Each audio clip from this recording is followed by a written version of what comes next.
नमस्कार, मैं इफ्तिखार। आइए सबसे पहले शुरुआत करते हैं आज की खबर। All India personal law board का और भारतीय शरिया और तमाम संगठन जो इस मुहिम में शामिल हैं उनके साथ हम लोग खड़े हैं।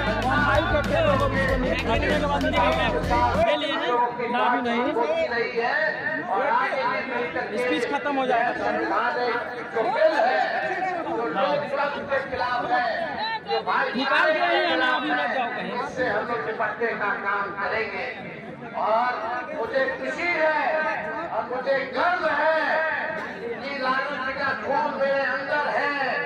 आज किडनी का ऑपरेशन हुआ, हार्ट का ऑपरेशन हुआ, आज लालू जी बीमार अवस्था में है, लेकिन आज तक लालू जी ने चाहे कितने ईडी सीबीआई इनकम टैक्स लगाया हो, लालू जी आज तक सांप्रदायिक शक्तियों के आगे घुटना नहीं देंगे। और मुझे खुशी है कि आज बीमार अवस्था में भी आप लोगों के संघर्षों में वो शामिल होने आज यहाँ के प्रतिभाग पहुंचे हैं। किसी भी पार्टी का कोई भी विरोधी हो, मौका क्यों छोड़ना है। वक्फ अमेंडमेंट बिल को लेकर पटना में एक घमासान मचा हुआ है और इमारत शरिया, जामियतुल हिंद, मुस्लिम पर्सनल लॉ बोर्ड जैसे बड़े इदारे जहां पर प्रोटेस्ट के लिए आगे बढ़े और सभी मुसलमानों को पटना में बुलाया, वहीं पर तेजस्वी यादव और लालू प्रसाद यादव भी आना नहीं भूले। और यहां पर आकर के तेजस्वी यादव ने मुसलमानों के समर्थन की बात की और उन्होंने कहा कि हम आप लोगों के साथ खड़े हैं, किसी भी हालत में ये बिल नहीं पास होने देंगे। अब ये नीतीश कुमार के लिए बड़ा चैलेंज बन चुका है कि आखिर मुसलमानों के वोट से वो सीएम तो बनते हैं, लेकिन इस बार पता नहीं क्या होने वाला है।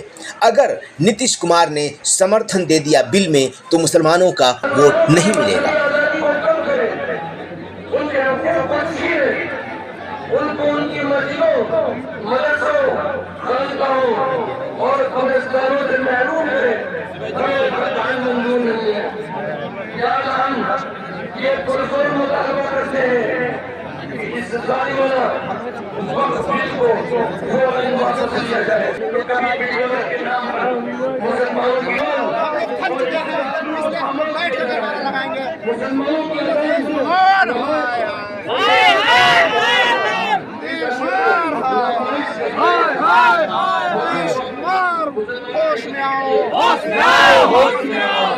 मोदी होश में आओ।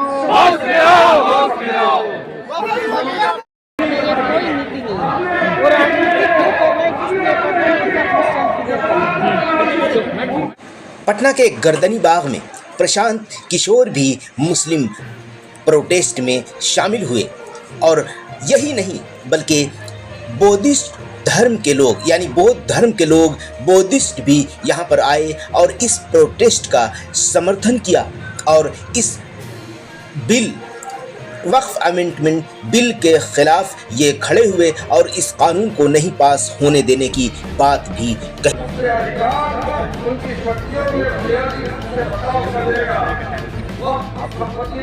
जो लोकतंत्र में विश्वास करने वाले हैं ये उन सब की लड़ाई है। जी हाँ, ये सबकी लड़ाई हमारी लड़ाई वहाँ भी चल रही है करीब 41 दिन से। और यहाँ की जो बिहार सरकार है, केंद्र सरकार है, ये हमारी आवाज़ को नहीं सुन रही है। मुसलमानों का सपोर्ट करने के लिए यहाँ पे पहुँचे हैं। हाँ, उनका भी सपोर्ट करने के लिए। आपको क्या लगता है कि इनका जो हक है वो छीना जा रहा है? बिल्कुल छीना जा रहा है, सभी का हक छीना जा रहा है। सरकार तो बोल रही है कि हमारा हक है वक्त में, वक्त की जो जमीनें हैं वो ज्यादातर जमीनें सरकार की है। ज्यादातर जमीनें सरकार, सारा चीज तो सरकार का है। तो फिर यहाँ आम सिविलियन कहाँ जाएगा? आम सिविलियन कहाँ जाएगा? उधर आप लोग का भी सुनने में आ रहा है कि बौद्ध बिहार जो है वहाँ पे ब्राह्मणों ने कब्जा करके रखा है। बिल्कुल है, ये एक बीटीए एक्ट है 1949, उसको लागू किया और उसमें 9 सदस्य टीम है। उसमें 4 गैर बौद्धिस्ट हैं, 4 बौद्धिस्ट हैं और एक वहाँ का डीएम है। मुसलमानों को सपोर्ट सपोर्ट करने के लिए कितने बौद्ध धर्म के लोग अभी तक यहाँ पे पहुंचे? बहुत सारे अभी जो नीला झंडा है वो सब मतलब कि अम्बेडकरवादी और सब बौद्धिस्ट हैं, सभी लोग आए हुए हैं। और मैं चाहूँगा जो बौद्ध धर्म के लोग हैं वो खुल के मुसलमानों के साथ हैं। हाँ, और मैं चाहूँगा कि जो मुस्लिम भाई भी हमारे हैं वो भी हमारी इस लड़ाई में वो शामिल हो और वो हमें सपोर्ट करें। क्या करिएगा भाई, बौद्ध धर्म के लोग मेरा नाम अरमानुल हक है, मैं मुस्लिम समुदाय से बिलोंग करता हूँ। जहाँ तक बौद्ध धर्म की बात है तो जैसे मंदिर का संरक्षण करने वाला हिंदू है, मैं बौद्ध मंदिर का संरक्षण बौद्ध का करने में अब बौद्धों का क्या काम? आपसे एक बात पूछना चाहेंगे कि बौद्ध धर्म में जो ये तो सरासर गलत बात है। और मैडम आपने बोला कि जमीन सरकार की है। सबसे पहले ये बता दूं कि वक्फ की जितनी प्रॉपर्टी है किसी ने पर्सनली डोनेट किया है, सरकार अपने घर से नहीं लाई है, सरकार को हम लोगों ने दिया है। आप लोगों ने जी, रेलवे की जितनी जमीनें हैं उसमें 80% मुसलमानों ने वक्फ किया है। और जो लोग मस्जिद में, मदरसे में, कब्रिस्तान में जो दिया है उन लोगों का मुसलमानों का आप अपना मनसा तो क्लियर कीजिए पहले। हमें इससे इतराज नहीं है, लेकिन आप अपना मनसा क्लियर कीजिए। अब आप बिल्कुल है, मुसलमान देखिए सिवाय अल्लाह के किसी से नहीं डरता नहीं, लेकिन संविधान हमें हमारे हुजूर सल्लल्लाहु अलैहि वसल्लम ने कहा था कि जिस देश में तुम रहोगे वहाँ के संविधान को फॉलो करो। और उस संविधान के अंदर ऐसी कोई बात नहीं है कि किसी की जमीन छीन लो, किसी की जमीन हथिया लो, किसी का जी हम रोजे से हैं। बिल्कुल कहे नहीं है, हक अगर मांगने से नहीं मिलता। हम औरंगाबाद से 150-200 किलोमीटर से चल के आए इस प्रोटेस्ट में। जी बिल्कुल कहे नहीं बिल वापस नहीं लेगी तो फिर उसके लिए न्यायालय है। न्यायालय नहीं सुनेगा तो हम लोग रोड पर सूतेंगे। चढ़ा दीजिए, जीने से बढ़िया के मार दीजिए। नहीं, लड़ाई मरने की बात नहीं करते हैं हम लोग, लड़ाई में विश्वास नहीं करते। समझ गए? सर्वम सिंहम शिक्षा में, सर्वम बुद्धम शिक्षा में। संशोधन बिल की जो बात है, क्या संशोधन कर रहे हैं? संशोधन अमेंडमेंट बिल के खिलाफ हम लोग हैं। आप क्या संशोधन कर रहे हैं ये तो कॉन्सेप्ट क्लियर कीजिए। कोई क्लियर नहीं है। आप ने जितनी साल रखी है माननीय मुख्यमंत्री नीतीश कुमार बोलने से परहेज करें, स्थिति स्पष्ट कर देना चाहिए। हम दृढ़ता से महसूस करते हैं कि संशोधन विधेयक 2024 को इसके वर्तमान स्वरूप में वापस दिया जाना चाहिए और संसदीय समिति की सिफारिश के आधार पर वक्त के प्रशासन को मजबूत और बेहतर बनाने का प्रयास किया जाना चाहिए। इन तमाम मुद्दों को लेकर अपना संविधान के संशोधन के खिलाफ हम बिहार विधानसभा में प्रस्ताव पारित करके मांग करते हैं। जो आयोजन करता संगठन है सभी को अपनी ओर से हृदय की गहराइयों से आभार व्यक्त करता हूँ। नहीं कर रहे हैं लेकिन वो उधर से एक ही जगह रहे अपना आभार समय की पाबंदी है इसलिए मैंने आप नहीं किया, लेकिन एक बात आप सबको कहना चाहिए। जब मैं यहाँ बैठा था तो कह रहे थे लोग कि बहुत प्रेगनेंट हो रही है, तो मैं आपको बताना चाहता हूँ ये अभी आपके सफलता की भाषा है। याद रखिएगा देश भर के आपके इस प्यार को समर्थन देने के लिए आए हैं और मैं भी उसमें से कि मैं आपको इसका समर्थन देता हूँ और हमारे पांच राज्य में खुल करके समर्थन देने का काम किया है। साथियों, ये हुकूमत जो दिल्ली की है वो केवल आपको नहीं परेशान कर रही है, जितने सेक्युलरिस्ट लोग हैं, दलित, अकालियत,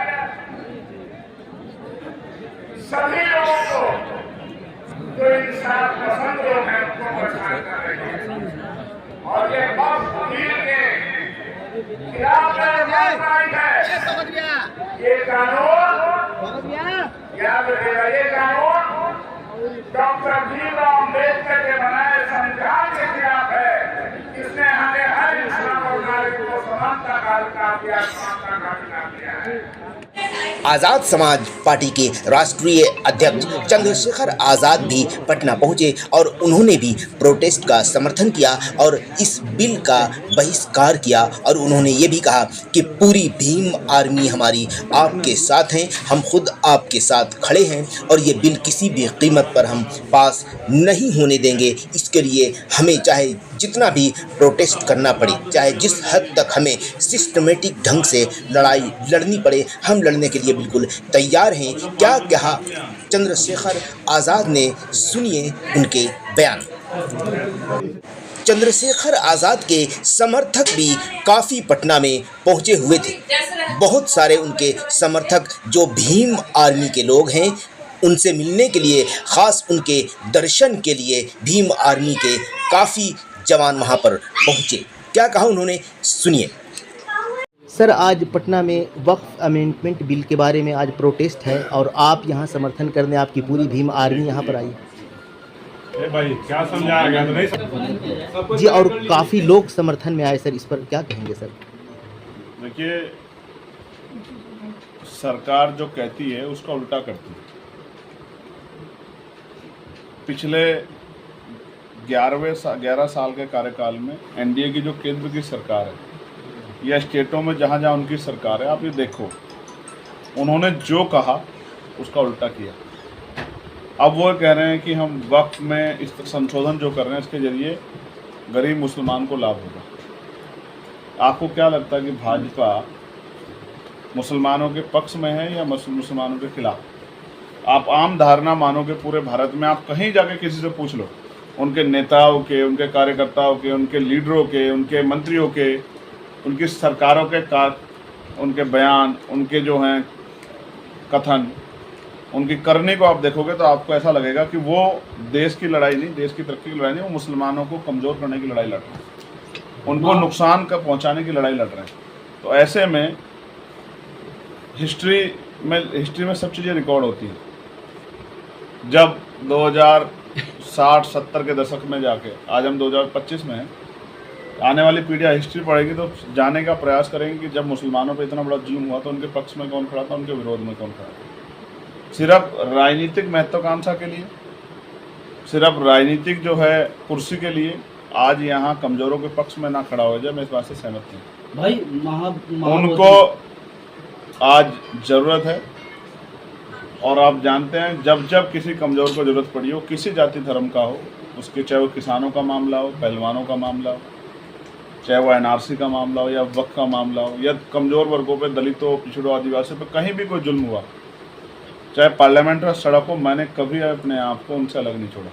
मैंने हमेशा उस लड़ाई को लड़ा और आज भी उस लड़ाई को लड़ रहा हूँ। मैं उनको समर्थन करने और विश्वास दिलाने आया हूँ कि हम आपके साथ करें। भाई महाबोधि महाबिहार मुक्त करो का आंदोलन चल रहा है, 41-42 दिन लगा होगी। सरकार कुछ फर्क नहीं पड़ रहा है, क्या कहना चाहती है? सरकार जानती है कि ये जो लोग आंदोलन चला रहे हैं ज़्यादा दिन तक आंदोलन शायद चला नहीं पाएंगे, इसलिए सरकार चुपचाप बैठी है। जिस दिन सरकार को ये एहसास हो गया कि आंदोलन बढ़ रहा है, इसकी शक्ति बढ़ रही है, लोग इसके साथ जुड़ रहे हैं, तो आप याद करो 13 महीने तक किसान आंदोलन में बैठे रहे, सरकार चुप रही। लेकिन जैसे इलेक्शन आया, सरकार ने हाथ जोड़ के कहा कि हम किसानों की सारी मांगें मानते हैं। तो मैं फिर स्पष्ट करूंगा, आंदोलन में भी धार पैदा नहीं हुई, आंदोलन में धार पैदा होगी, ज़्यादा लोग उससे जुड़ेंगे तो सरकार अपने आप रास्ते निकाल देगी। भाजपा से विधायक हैं सुनील मोहित त्रिपाठी, वो कहते हैं कि जय भीम क्रिमिनल्स बोलते हैं। हाँ, देश के प्राइम मिनिस्टर बोलते हैं इस बात को, देश के प्राइम मिनिस्टर बोलते हैं, देश के होम मिनिस्टर बोलते हैं। अब मुझे नहीं पता कि वो अपनी पार्टी के नेताओं को, बड़े नेताओं को क्रिमिनल मानते हैं, तो मैं तो इसमें कुछ नहीं कह सकता हूँ। हम तो जय भीम के नारे से शुरुआत करते हैं, लेकिन मैं आपको रिकॉर्ड दिखा देता हूँ। आप कहो तो मोदी जी को जय भीम बोलते हैं, अमित शाह जी को जय भीम बोलते हैं, तो वो जय भीम किसको बोल रहे हैं? वो क्रिमिनल किसको बोल रहे हैं? उनके विधायक। तो वो शायद मुझे लग रहा है कि वो देश के आदरणीय प्रधानमंत्री जी को और गृह मंत्री जी को क्रिमिनल बोलते हैं। तो उनको सोचना चाहिए कि अपने नेताओं के बारे में ऐसा नहीं बोलना चाहिए। सर, आप दोबारा से दलितों के लिए पृथक निर्वाचन की मांग कर रहे हैं? हाँ, ये बड़ा अच्छा सवाल है, क्योंकि जिस तरह की जातियाँ, पृथक निर्वाचन की बात मैं नहीं कर रहा था, मैं सेपरेट सेटलमेंट की बात कर रहा हूँ। आप सेपरेट इलेक्टोरेट की बात कर रहे हो, मैं सेपरेट सेटलमेंट की बात कर रहा हूँ। जब सेपरेट इलेक्टोरेट के मामले में तो ये रिजर्वेशन आया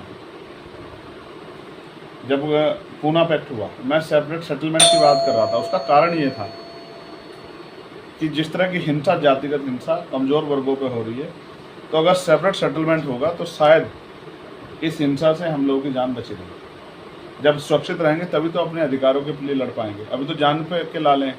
अब बिहार को ही देख लो, मैंने आते गिनवाया कि 10-12 घटनाएं ऐसी हैं, कोमल पासवान से लेकर पूजा और तमाम जो हैं, जिनकी हत्या हुई हैं, शेड्यूल ट्राइब बैकवर्ड के लोग हैं और रेप हुए हैं, ये पिछले 12-15 दिन घटना है। तो इस जंगल राज में जातिगत जो है अन्याय वो बंद हो, इसके लिए जो है मैंने सेपरेट सेटलमेंट की बात की। क्योंकि बाबा साहब भी कहते थे, बाबा साहब भी मानते हैं सेपरेट सेटलमेंट हो जाता तो हमारी बस्ती अलग होती, शायद आज जातिगत अन्याय तक नहीं हमें सहना पड़ता, हम कम से कम अपनी तरक्की के रास्ते खोज पाते, देश की तरक्की में योगदान दे पाते। देश के जाने माने कॉमेडियन कुणाल कामरा के तो दिया गया, अभिव्यक्ति की आज़ादी जो कॉन्स्टिट्यूशन देता है वो सरकारों के खिलाफ यूज ना हो, इसीलिए हिंसा का सहारा लिया जा रहा है। मुझे ये भी जानकारी मिली है कि एक हमारे जाने माने पत्रकार साथी हैं नौजवान, जो एक बुलंद आवाज़ है अनुराग बोधिया, उन पे भी यहाँ बिहार में पटना में ही जंक्शन के पास हमला किया गया है। वो हमला इसलिए किया गया है कि वो मुखर होकर सरकार के खिलाफ बोलते हैं। विरोधियों को लगता है कि वो इस हमले से उनकी आवाज़ को दबा देंगे। कहीं पत्रकारों पे गोली चल रही है, आपने देखा हमारे यहाँ तो यूपी में वाजपेयी पत्रकार थे, उन पर सरेआम गोली उनको मारी गई। ये हिंसा भारतीय जनता पार्टी का शासन आने के बाद बढ़ी। पहले विरोध को सहन करना पड़ता था, विरोध को सुनना पड़ता था। आज लोगों में इस सरकार के नेताओं के नारों की वजह से, नारा था ना गोली मारो सालों को, इन नारों की वजह से लोग हिंसक हो गए और वो हिंसा का सहारा लेके न्याय के खिलाफ उठने वाली आवाज़ों को दबाना चाहते हैं। हालांकि संभव नहीं। आप जितना किसी चीज़ पे जोर लगाओगे, दबाओगे, उतना ही शक्ति से आप एक पे जोर लगाओगे 10 तैयार हो जाएंगे। आप तो देखना सोशल मीडिया के जरिए हर घर में पत्रकार तैयार हो रहा है, तो कितने लोगों पे हमला करोगे? अगर ये जिन पे हमला हो रहा है वो लोग एकजुट हो गए तो शायद जो है सरकार को बहुत कुछ झेलना पड़ेगा। और मैं यहाँ के एडमिनिस्ट्रेशन से कहता हूँ आप सबके माध्यम से कि वो हमारे साथी की FIR दर्ज करके और उन आरोपियों पर सख्त कार्रवाई करें जिन्होंने इस तरह की हिंसा करने का काम किया है। क्योंकि अगर इस तरह की हिंसा करने वालों पर सख्त कार्रवाई नहीं तो कल वो किसी और को बड़ा नुकसान नहीं पहुँचा सकते। सर बोधगया कब पहुँच रहे हैं चंद्रशेखर आजाद? बोधगया के अभी मंत्री जी आए थे, मेरी बात हुई है उनसे और मैंने उनसे कहा कि जब भी वो कोई बड़ा प्रोटेस्ट कॉल करेंगे या फिर वहाँ से कोई इस तरह की संदेश देने का काम करेंगे तो मुझे एक दिन पहले बता दें तो मैं आ जाऊँगा। एक युवा जो सर आपको आदर्श मानता है वो पिछले 7 महीने से जेल में है, गोल्डन दास। मुझे आदर्श मानता तो शायद ये स्थिति नहीं बनती। मैं संविधान के आधार पर करता हूँ, मैं ऐसा कुछ कहता नहीं जिसके बाद फिर जो है अपनी बात से पीछे हटना पड़े। सर आप बेगमपुरा की बात करते हैं, तो कैसे बेगमपुरा बनेगा, क्या प्लान है सर? हाँ, राजनीतिक शक्ति का निर्माण होगा तो बेगमपुरा बनेगा। बेगमपुरा का मतलब समझते हो? बेगमपुरा, बिना गम का राज, जहाँ किसी जिंदगी में कोई गम ना, वो कोई किसी जाति का और किसी धर्म का। तो मैं मानता हूँ इससे अच्छा राज नहीं हो सकता जहाँ लोग बिना गम के जीवन जिए। मैं उसी विचार की बात करता हूँ। ये किसी व्यक्ति के लिए नहीं, ये एक विस्तृत ऐसा समाज की व्याख्या है यहाँ सब लोग इंसाफ पसंद है, सबके जीवन में खुशहाली। कॉलेजियम सिस्टम पर मैं कल आवाज़ उठा चुका, पिछले 2 दिन में आप लोगों ने देखा पार्लियामेंट के माध्यम से। मुझे लगता है कि अब कोई बहुत महत्वपूर्ण सवाल हमारे साथ बोधगया में प्रोटेस्ट कवरेज करने गए थे, वहाँ 10 घंटे तक बैठाया गया था। इस पर ये सरकार का जो है, सरकार के अंदर डर पैदा हो गया है। वो पत्रकारों की आवाज़ को रोकना चाहती है, ये लोकतंत्र पे हमला है, संविधान पे, ये अच्छा नहीं। ये डर जो है सरकार का जो झलक रहा है, ये मुझे लगता है कि आने वाले समय में जनता सूझ समेत इसका एहसास चुकेगी। सर कुछ दिन पहले ही छपरा के अंबेडकर कल्याण छात्रावास के बाहर आपकी तस्वीर लगी थी पोस्टर में और लिखा गया था कि चंद्रशेखर आज़ाद देश के लिए खतरा है, चंद्रशेखर आज़ाद भारत छोड़ो, चमारो भारत छोड़ो, और एक जाति विशेष का नाम भी लिखा गया था। मैं कल सरकार के एक मंत्री से, एक मेरे साथी हनुमान बिजवाल जी, उनके कार्यक्रम में मिला था। मैंने उनको भी कहा कि सरकार के लोगों को इस तरह की सोच बदलनी चाहिए और सरकार से जुड़े हुए जो संगठन हैं उनको भी अपनी सोच बदलनी चाहिए। इस देश से कोई किसी को निकाल नहीं सकता। रही बात चंद्रशेखर के फोटो को टिप्पणी करने की, तो ये लोकतांत्रिक अधिकार है। मैं आलोचना से नहीं डरता ना विरोध से। आपको नहीं पता, मैं उड़ीसा गया था। जब मैं उड़ीसा गया तो वहाँ 200-300 लोग के ग्रुप ने आके आंदोलन किया, धरना किया, नारेबाजी की। मैंने उनको हमारे साथियों ने कहा कि वो ऐसा करना, मैंने उनको कहा कि अच्छा है, करने दें, ये उनका लोकतांत्रिक अधिकार है, वो विरोध अपना दर्ज करा सकते हैं। लेकिन विरोध और उद्दंडता में फ़र्क है। विरोध अगर उद्दंडता के रूप में परिवर्तित होगा तो फिर उसको उस चुनौती को स्वीकार करना है।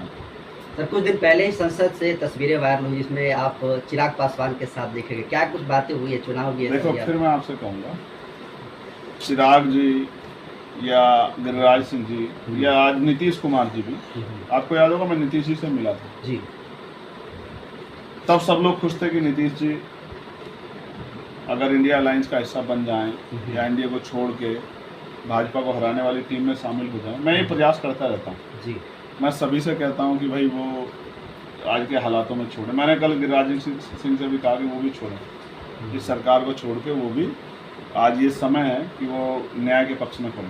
तब गले मिले हैं सर आप गिरिराज सिंह से? मैं मानव, मेरे अंदर किसी के प्रति कटुता नहीं, कोई अगर मुझसे हाथ बढ़ाता तो मैं दुश्मन से भी गले मिलता, लेकिन मेरे विचार, और मैंने फिर आपसे कहा कल गिरिराज सिंह जी सोचो ये पार्टी ज्वाइन बदल के इधर दूसरी पार्टी में आरजेडी में चले जाएं तब क्या होगा। मैं व्यक्ति का विरोधी नहीं, मैं वैचारिक विरोधी हूँ। मैं, मेरा आरएसएस भारतीय जनता पार्टी से विरोध है, उनकी नीति की वजह से वो रहेगा जब तक वो अपनी सोच नहीं बदलते। जैसे हम कई बार लोग हमसे कहते हैं कि भाई आप ब्राह्मण और जो अपर कास्ट के लोग हैं उनके विरोध में रहते हैं। मैं उनके विरोध में नहीं, मैं चाहता हूँ समता के मार्ग पे आए। इस देश के हर वर्ग का व्यक्ति समता के मार्ग पर, वो इंसान को इंसान माने, वो उनके साथ जो है इंसानों जैसा बर्ताव करे, वो जन्म के आधार पर श्रेष्ठ मान के दूसरे को नीचा मान के, छोटा मान के उसके साथ हिंसा या अपमानजनक रवैया न करे। तो मैं चाहता हूँ ब्राह्मण देश के ब्राह्मण, देश के क्षत्रिय, देश के वैसे भी समता के मार्ग पर आ जाएं। लेकिन जो नहीं, और जिस दिन ये आ जाएगा सब लोग मिलकर लड़ेंगे तो शायद हम एक महान शक्ति देश के रूप में बन पाएंगे और दुनिया में हमारा जो है वो परचम लगाएगा। लेकिन सर आप पे हमले करने वाले का तर्क ये है कि चंद्रशेखर आजाद एंटी हिंदू है, एंटी ब्राह्मण है। कैसे? मैंने कौन से ब्राह्मण की भैंस खोली है? ये तो हमले करने वाले ही का तर्क है सर। ठीक है, वो अब मैं कह रहा हूँ आप कोई अपराध करोगे तो आप अपने अपराध के पीछे कोई ना कोई तर्क तो दोगे। भाई अगर आप अपराध करोगे तो उसके पीछे तर्क नहीं दोगे तो फिर कैसे चलेगा? तो कुछ का तर्क ये है, कुछ को तो कहना ये है कि चंद्रशेखर को अपने लोगों की लड़ाई लड़ना बंद कर देना चाहिए। जो लोग हम कमजोर वर्गों पे हमला नहीं रोक पा रहे, अच्छा इतने जो जुल्म हो रही है बिहार में, तो मैं बहुत कम आ रहा हूँ, तो बिहार में जो रेप हो रहे हैं, हत्या हो रहे हैं, इस पर क्या तर्क है उनके पीछे कि रेप करने वाला क्यों रेप कर रहा है, हत्या करने वाला हत्या क्यों कर रहा है? हत्या करने वाला तर्क दे रहा है कि बस मुझे अच्छा नहीं लगा तो मैं तर्क उसकी हत्या कर दी। और रेप करने वाला क्या तर्क देगा कि मुझे लड़की सुंदर लगी इसलिए मैंने रेप कर लिया? क्या इन तर्कों के आधार पे आप किसी के अपराध को अपराध नहीं मानोगे? जो किसी पे हमला करेगा वो कोई भी हो, उसको उसकी सजा कानून के रूप से मिलेगी। मैंने जो सवाल आज आपके सामने किया है आप उसको पूछो कि जो लोग रेप कर रहे हैं वो इसके पीछे अगर आप उनसे पूछोगे कि इसका कारण क्या है, पहले तो वो कहेंगे हमने किया नहीं, अगर वो मौके से नहीं पकड़ेंगे, लेकिन अंत क्या कहेंगे? ये लड़की एरोगेंट थी, ये लड़की घमंड में थी, ये लड़की जो है इसने मेरी बात नहीं मानी, तो इस आधार पे आप रेप कर लोगे?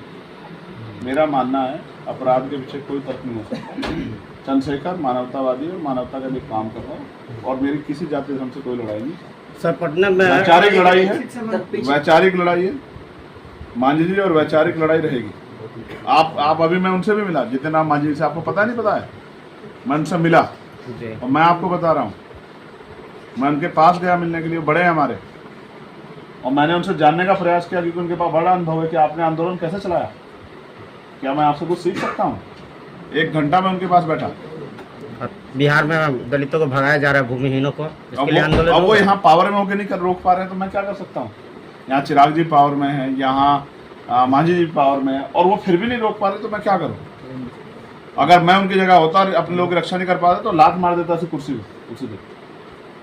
तो क्या भीम आर्मी यहाँ आंदोलन करेगी? रोज कर रही है। आप कहाँ, पिछली बार आप कहाँ से आए हैं? रोज तो भीम आर्मी आंदोलन कर रही है। सर पिछली बार पटना में आए थे तो आपकी जिस तरीके से भीड़ जुटी थी, चर्चा का विषय बनी थी, उसको लेकर एक पत्रकार ने तेजस्वी यादव से सवाल पूछा कि चंद्रशेखर आजाद भी बिहार में एंट्री मार चुके हैं, क्या लगता है चंद्रशेखर आजाद से गठबंधन होगा? तो इस पर तेजस्वी यादव ने कहा कि अगर सब लोग उत्तर प्रदेश की पार्टी अगर बिहार में आकर चुनाव लड़ेंगे तो फिर हम कहाँ लड़ेंगे? नहीं देखो, तेजस्वी का अपना अधिकार है, वो क्या कहते हैं क्या करते हैं मैं उनको नहीं कह सकता, लेकिन मैं ये कहना चाहता हूँ कि हमारे लोगों ने तो सभी की सरकारें देखी, उनकी स्थिति कितनी बदली है इसका जवाब जिन लोगों की सरकार रही उनको देना चाहिए। SC ST OBC की स्थिति कितनी बदली है, इसका जवाब माइनॉरिटी में मुसलमानों की, सिखों की, जैनों की स्थिति कितनी बदली है, इसका जवाब जो है वो सारी पार्टियों से हम लोग मांगने का काम करेंगे। और अगर ये पार्टियाँ इतनी अच्छी है तो फिर यहाँ बिहार में इतना प्रेम हमें क्यों मिल रहा है, आप बताओ मुझे। उसका एकमात्र कारण है क्योंकि वो भी जानते हैं कि जब तक हम पे अच्छा ऑप्शन नहीं था तो हम इन दलों को वोट दे रहे थे, ये हमारा वोट लेके अपना काम कर रहे थे। अब हमारा अपना दल आ गया है। काशीराम साहब कहते हैं दूसरों के महलों से अच्छी होती है अपनी झोपड़ी, वहाँ आदमी मालिक होता है। तो यहाँ हमारा आदमी नेता बन रहा है, आत्मसम्मान जी रहा है, थाने कचहरी में जाके अपनी बात कह रहा है, लोगों को न्याय दिला रहा है।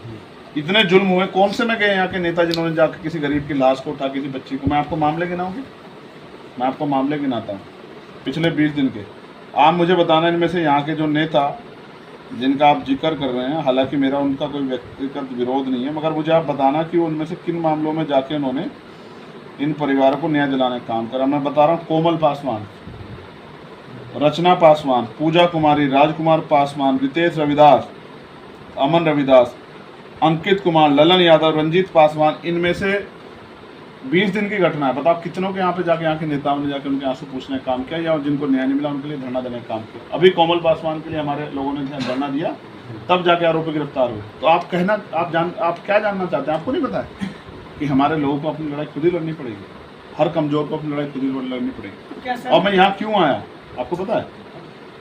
यहाँ के लोग चाहते हैं कि चंद्रशेखर यहाँ आके और उनको ताकत बनाने में मदद करें। क्या सर विधानसभा चुनाव अकेले लड़ेंगे आप? ये पार्टी का फैसला है। ये पिछली बार जो फैसला था वो भी है कि हमारी पार्टी की लीडरशिप का था, इस बार भी फैसला उनका होगा। मैं किसी के ऊपर थोपता नहीं। बिहार को अपनी ताकत कैसे बनानी है, किसके साथ जाकर बनानी है, ये बिहार का फैसला है। बस ये मैं आपको कह सकता हूँ कि जिनसे हमारा वैचारिक विरोध है उनके साथ कोई समझौता नहीं हो सकता। बाकी सारी चीज़ें जो हैं वो पार्टी लीडरशिप तय करेगी। एक सर सवाल है, EWS का कट ऑफ हमेशा जनरल से कम जा रहा है, और जो जातीय गणना हुई उसका आरक्षण का जो दायरा बढ़ा उसको भी रोक दिया गया है।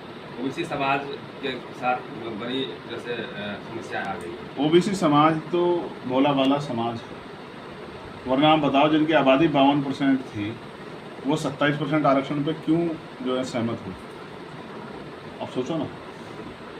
तो जब तक वो भोला भाला बन के राजनीतिक एजेंडों में फंस के वोट करता रहेगा तब तक बात आगे नहीं बढ़ेगी। जब वो अपनी शक्ति बनाने के लिए और अपने अधिकारों के लिए संघर्ष करेगा तभी बात आगे बढ़ेगी। रही बात कट ऑफ की, तो ये तो सरकारी नौकरियां कुछ दिनों में ख़त्म हो जाएंगी। आप और मैं ही, आप देख लेना, मैं भी देख रहा हूँ। जिस तरह से निजीकरण हो रहा है, जिस तरह से संविदा, ठेकेदारी, लेटरल एंट्री का जोर चला है, उसके बाद कोई किसी, और आप EWS की बात कर रहे हैं, SC ST OBC को भी नौकरी नहीं मिलेगी, किसी को नौकरी, EWS वालों को भी नौकरी नहीं मिलेगी, किसी को नौकरी नहीं मिलेगी। जब सारा सेक्टर प्राइवेट हो जाएगा सब रोते फिरेंगे। और मेरी लड़ाई सिर्फ आज के समय में ये कि पढ़े लिखे नौजवानों को रोजगार देना सरकार की जिम्मेदारी है, और सरकार अपनी जिम्मेदारी का एहसास करे। वो नहीं दे सकते तो हमें अवसर मिले तो हम देके दिखते हैं। बिहार में कई बाबा सराग के बाहर से घूम रहे हैं, हिंदू राष्ट्र की लगातार मांग कर रहे हैं, इस पे क्या कहेंगे सर? देखो, जिस तरह से किसी अन्य धर्म के राष्ट्र की मांग करना अपराध है, उसी तरह से इस धर्म की मांग करना भी राष्ट्रीय अपराध। ये इस धर्म को राष्ट्र धर्म बनाने की बात करना भी एक तरह से क्राइम है। ये देश संविधान से चलता है, संविधान के आधार पर ही चलेगा। बाकी सबको अधिकार है कि वो अपने धर्म की जितनी ज़्यादा हो सके उतनी पढ़ाई करे। उसमें महानता होगी तो वो आगे फैलेगा, जिसमें महानता नहीं होगी तो वो वहीं रुक जाएगा। फिर आपके वैचारिक विरोधी हैं, वो मनु विधान लागू करने की बात कहते हैं, और आप लोग भी कहते हैं कि ये लोग संविधान हटा के मनु विधान लागू करना चाहते हैं। देख रहे हो जी, तो एक बाबा है जगत गुरु, मैं क्या कह रहा हूँ, ये देखिए, देख रहे हो जी, देखा ये जी, बस ये कलम है, कलम। संविधान ने ताकत दी है, कलयुग वलयुग नहीं, ये कलम युग है। यहाँ जो जितनी शक्ति हासिल करेगा उतनी शक्ति से अपने लोगों का भला करता है, और जो मानवतावादी हासिल करेगा तो मानवता का भला करेगा। पटना के प्रोटेस्ट के बाद अलविदा की नमाज पढ़ने के लिए सभी को कहा गया कि अपने बाजू पर काली पट्टी बांधकर लोग नमाज पढ़ने के लिए पहुंचे। पूरे देश के मुसलमानों के बाजू पर काली पट्टी बंधी थी। हर कोई काली पट्टी बांधकर नमाज अदा करने के लिए आए थे, और इस बिल का बहिष्कार करने का ये एक इशारा था।